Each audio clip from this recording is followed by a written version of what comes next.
निवडणूक आयोगाची पत्रकार परिषद सुरू होते, पाहूया.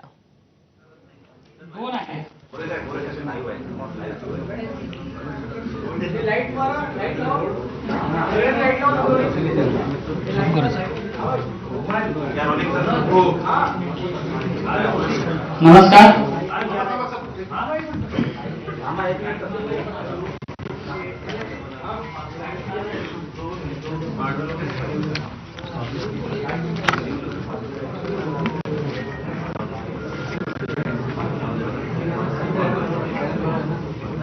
रेडी.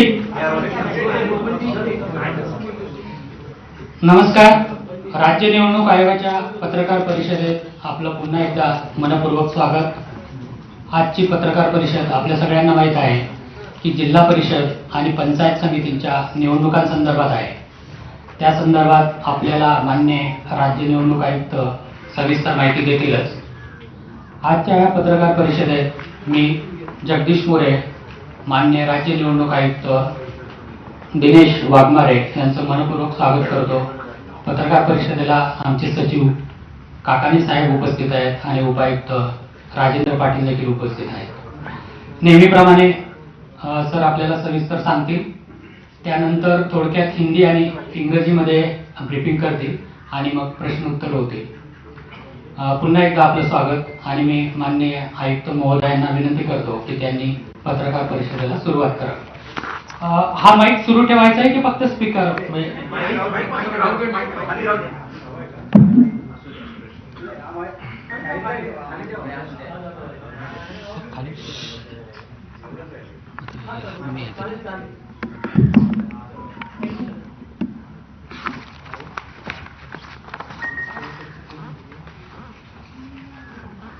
सर्व मुद्रित माध्यमे आणि इलेक्ट्रॉनिक माध्यमांच्या प्रतिनिधींना माझा नमस्कार. जिल्हा परिषद व पंचायत समिती निवडणुका संदर्भात आजची ही पत्रकार परिषद इथे राज्य निवडणूक आयोगामार्फत आयोजित करण्यात आलेली आहे. आपल्याला माहीतच आहे की माननीय सर्वोच्च न्यायालयाच्या निर्णयानुसार ज्या जिल्हा परिषद आणि पंचायत समितीमध्ये 50% कमी आरक्षण आहे अशा जिल्हा परिषद पंचायत समिती निवडणुका लावण्यासंदर्भात माननीय सर्वोच्च न्यायालयाने निर्देश दिले आणि त्याच्या अनुषंगाने 12 जिल्हा परिषद आणि 125 पंचायत समितीमध्ये निवडणूक घेण्यासंदर्भात आजची ही पत्रकार परिषद आहे. ज्या जिल्हा परिषदांमध्ये या निवडणुका होत आहेत ते जिल्हे आहेत कोकण विभागातील रायगड, रत्नागिरी, सिंधुदुर्ग. पुणे विभागातील पुणे, सातारा, सांगली, कोल्हापूर, सोलापूर. छत्रपती संभाजीनगर विभागातील छत्रपती संभाजीनगर, परभणी, धाराशिव व लातूर अशा या 12 जिल्हा परिषद आहेत. या निवडणुकामध्ये प्रत्येक मतदाराला 2 मते देणे आवश्यक आहे. यामध्ये 1 मत त्याला जिल्हा परिषद निवडणूक विभागासाठी द्यावं लागेल आणि 1 मत पंचायत समिती निर्वाचक गणासाठी द्यावं लागेल. या निवडणुकीमध्ये नामनिर्देशन प्रक्रिया ही ऑफलाईन पद्धतीने राबविण्यात येणार आहे. विविध राजकीय पक्ष आणि उमेदवार यांच्या मागणीनुसार नामनिर्देशन पत्र प्रक्रिया ही महानगरपालिकेच्या निवडणुकीसारखीच जिल्हा परिषद पंचायत समिती निवडणुकीमध्ये सुद्धा ही प्रक्रिया ऑफलाईन राबवण्यात येणार आहे.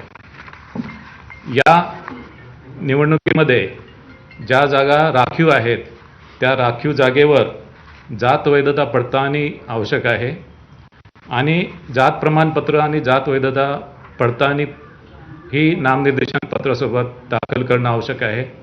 मात्र एखाद्या उमेदवाराकडे जात वैधता प्रमाणपत्र नसेल तर त्यांनी जात पडताळणी समितीकडे केलेल्या अर्जाची सत्याप्रत किंवा त्याच्याकडे अन्य कोणताही पुरावा असेल. या निवडणुकीमध्ये ज्या जागा राखीव आहेत त्या राखीव जागेवर जात वैधता पडताळणी आवश्यक आहे आणि जात प्रमाणपत्र आणि जात वैधता पडताळणी ही नामनिर्देशन पत्रासोबत दाखल करणं आवश्यक आहे.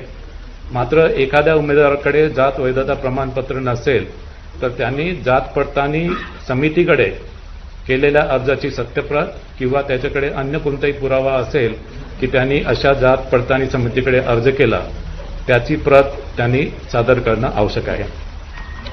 मात्र निवडून आल्यावर त्याला 6 महिन्याच्या आतमध्ये जात वैधता प्रमाणपत्र सादर करणं आवश्यक राहील आणि 6 महिन्याच्या आतमध्ये त्यांनी जात वैधता प्रमाणपत्र सादर नाही केलं तर त्याची निवड ही पूर्वलक्षी प्रभावाने रद्द होईल. या निवडणुकीमध्ये मतदान केंद्र एकूण 25,482 आहेत.